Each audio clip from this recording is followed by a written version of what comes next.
welcome to Blonde on Music. Now, I've been an old-fashioned sort of girl. I've been downloading songs off of iTunes, very old-fashioned, and as a result I haven't really entered into the streaming Spotify debate. This week I had the opportunity to go to the Backstage Network forum that Beat Magazine run, and Rennie Chambers was there from Spotify, and that gave me an opportunity to really get my head around their streaming model and what all the hoo-ha has been about.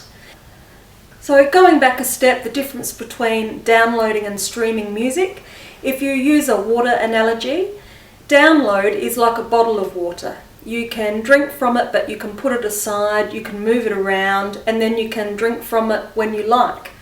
Streaming is more like streaming water from a hose, in that you have to use that water as it's streaming out of the hose or you lose it. And essentially music in download and stream works a fairly similar way. The background is that Spotify was created to try to control the music piracy problem.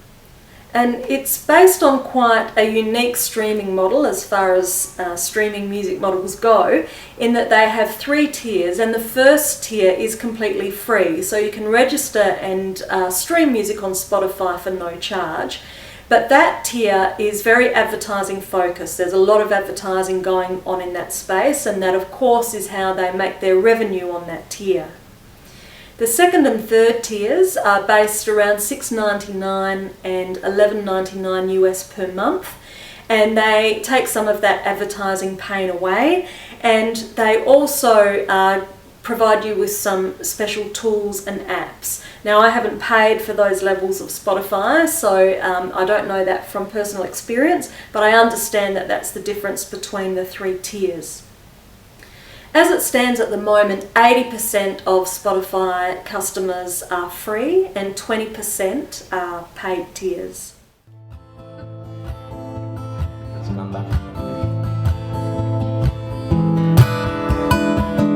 You walk in the abstract, the momentary, where illusions fall, and the faint light now blind and brightly above it all. Letting go was the way. Now you can feel it when they say that we are all stardust from an ancient story beyond king and queen. Stardust from an ancient story in a waking dream. So how it works is that 70% of Spotify's revenue is fed back into the music industry. But it's fed back to the aggregates, so the CD Babies, the TuneCore, and they in turn feed it back to their musicians based on whatever their agreement is with the musicians. So there's been a lot of hoo-ha about how much money are the musicians actually getting out of that 70% or out of the streaming services across the board. There was an agitator in the audience, Cohen Dixon. I'll give him a plug. He's a singer-songwriter that plays at the Chandelier Room. He was there, and good old Cohen was sticking up for the musicians and saying, well, you know, can you give us an idea of what a musician would get paid per stream?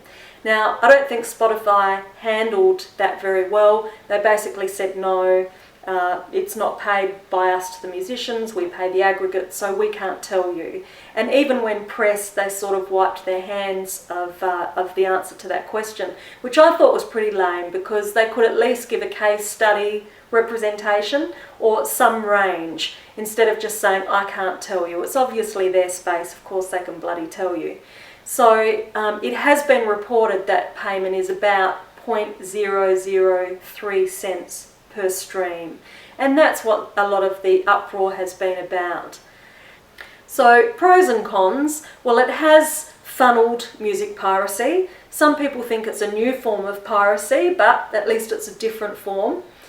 It's a non-editorial platform, so your music gets pushed up the ranks by a number of players. It's quite a mechanical process in that regard. And Spotify report that in the areas that they operate in, download sales have increased. So the natural increase rate is about 9%, and in the areas they operate in, it's reported to be 43% increase in download sales. So if you weren't familiar with the Spotify or the streaming model, I hope that's helped fill you in. It'll be interesting to see what happens in that space next. Thanks for watching Blonde on Music, and keep supporting live music.